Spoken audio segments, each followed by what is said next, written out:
ஓம் சத்குருவே சரணவாத்தியார் மகாராஜுக்கு ஜெய். குருவர்களால் காலரகசிப்பதி வீட்டில் பார்க்கக்கூடிய விஷயமானது புரட்டாசி மாதம் வரக்கூடிய இந்த சனி மகாபிரதோஷத்தோட சில குறிப்புகள்.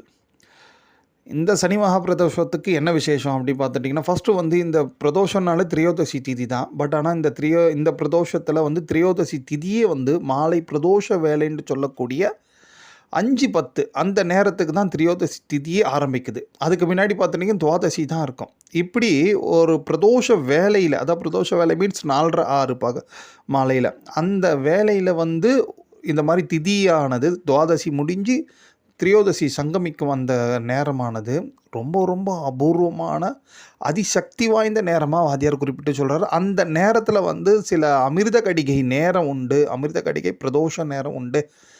அந்த நேரத்தோட பலன்களாக நமக்கு என்ன கிடைக்கும் பார்த்தீங்கன்னா, அந்த நேரத்தில் நம்ம செய்யக்கூடிய பூஜைகள், மந்திர ஜபங்கள், இறை கைங்கரியங்களால் நமக்கு பலவிதமான கர்மாக்கள் குறையும் அப்படின்ட்டு ஒரு விஷயத்தை வாத்தியார் இங்கே குறிப்பிட்டு சொல்கிறாரு. இந்த மாதிரி சனி மகா பிரதோஷத்தில் ஒரு திதி சங்கம பிரதோஷம் ஏற்படுவதே மிக மிக அபூர்வமான ஒன்று. ரெண்டாவது, சனிக்கிழமை சதயம் கூடிய பிரதோஷம். இந்த சனிக்கிழமை சதயம் பிரதோஷம் இது ரொம்ப பெரிய விசேஷங்க. அது வாத்தியார் இதை எப்படி குறிப்பிட்டு சொல்கிறாருன்னா, இந்த மாதிரி சதயங்கூடிய பிரதோஷத்துக்கே பொதுவாக மரண பயத்தை போக்கும். நம்ம மரண பயம்னா நிறைய பேர் யோசிப்போம், அது வரும்போது பார்த்துக்கலான்ட்டு. பட் ஆனால் அது எப்படி இருந்தாலும் எல்லாருக்குமே ரிட்டன் டிக்கெட் உண்டு, மரணம்ன்ற ஒன்று உண்டு. அது எப்போயாவது வரட்டமே, 20 வருஷமோ 50 வருஷமோ 40 வருஷமோ 30 வருஷம். பட் ஆனால் அது வரும்போது நமக்கு மரண பயம் இல்லாமல் அதை ஒரு இன்முகத்தோடு ஏற்றுக்கக்கூடிய ஒரு பக்குவம் வேணும்னா இந்த மாதிரி வரக்கூடிய பூஜா காலங்களை நிச்சயமாக நம்ம பயன்படுத்திக்கணும். மரணத்தை எப்படிப்பா இன்முகத்தோடு ஏற்றுக்கிறது அப்படி யோசிக்கிறீங்களா? அதுதான் மரண பயம். நம்ம வேதனைப்படுறது, அதுலேயும் இப்போது இருக்கக்கூடிய காலகட்டத்தில் நீங்கள் பார்த்துட்டிங்கன்னா, இந்த மரணம்ன்றது எப்படி நேருதுன்னா, ஏதேனும் வலி வேதனை அவஸ்தையோடு நடந்து முடியுது.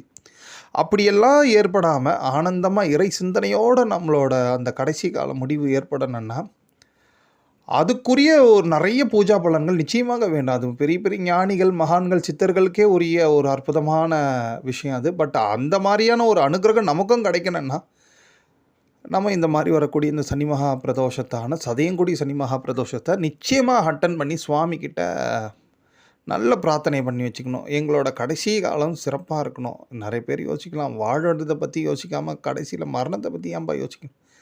மரணம்னா நாளைக்கு மரணம் வரும், எனக்கு அனுகிரகம் பண்ணுன்ட்டு நம்ம கேட்க போகிறதில்ல. எப்போயாவது ஏற்படக்கூடிய அந்த ஒரு விஷயமோ எங்களுக்கு எந்த வகையிலும் மரண அவஸ்தை எங்களுக்கும் சரி எங்களை சார்ந்த குடும்பத்தில் யாருக்கும் ஏற்படக்கூடாது ஆண்டவனே அப்படின்ட்டு சொல்லி பிரார்த்தனை பண்ணிக்கலாம், தப்பே கிடையாது. ஏன்னா மரணத்தை நினைக்கவே கூடாதுன்ட்டு நினைக்கக்கூடாது. பிகாஸ் சித்தர்கள், மகான்கள் எல்லாருமே என்ன சொல்கிறாங்கன்னா, மனிதர்கள் ஏன் அவங்க மரணம் அடைய போகிறாங்கன்ற ஒரு விஷயத்தையே மறந்துட்டு என்னென்னவோ செஞ்சுட்டு இருக்கான். இவ்வளோ சேர்த்து வைக்கணும், அவ்வளோ பண்ணணும், அதை பண்ணணும், இதை பண்ணணுன்ட்டு.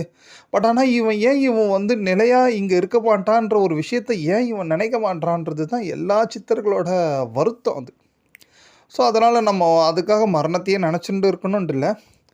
நமக்கும் நம்மளை சார்ந்த பெரியவங்களுக்கும் யாருக்குமே மரண அவஸ்தை இல்லாமல் இறை சிந்தனையோடு அவங்களுக்கு ஒரு நல்ல முடிவு ஏற்படணும்னா அதுக்குரிய பூஜா பலன்கள் வேணும் இல்லையா? அந்த பூஜா பலன்களை தரக்கூடிய ஒரு அதிமகா விசேஷமான பிரதோஷம்தான் இந்த சதயம் கூடிய சனி மகா பிரதோஷம். அதுலேயும் குறிப்பாக நிறைய பேர் இந்த நோய்வாய்ப்பட்டு மரண சம்பந்தப்பட்ட நோயிலெல்லாம் அவஸ்தைப்படுறவங்களுக்கெல்லாம் அந்த நோய் தீர்வதற்கும் ஒரு மிகப்பெரிய அனுகிரகமும் இந்த சனி மகா பிரதோஷம். ஏன்னா பொதுவாக மரண அவஸ்தை அனைத்தையும் நீக்கக்கூடியது இல்லையா?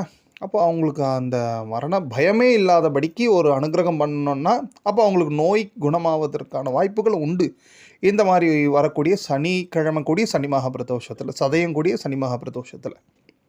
ஸோ அதனால் இந்த பிரதோஷத்தை யாருமே தவற விடாமல் நிச்சயமாக கடைபிடிங்க.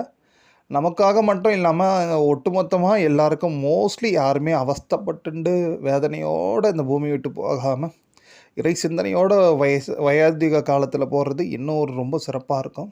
ஸோ அதனால் இந்த மாதிரியாக வரக்கூடிய பிரதோஷத்தை அட்டன் பண்ணுங்கள். குறிப்பாக கடுமையான நோய்வாய்ப்பட்டவங்க யாராவது இருந்தாலும் அவங்களுக்கெல்லாம் இதை தெரிவித்து அவங்களோட குடும்பம், அவங்கள சார்பாக அவங்க குடும்பத்தில் இருக்கிறவங்க இந்த பிரதோஷத்தை அட்டன் பண்ணுறது, தான தர்மங்கள் பண்ணுறது. அதனால் நிச்சயமாக அந்த நோயோட கடுமையும் அந்த வேதனையும் குறைவதற்கான வாய்ப்புகளும் உண்டு. ஓம்.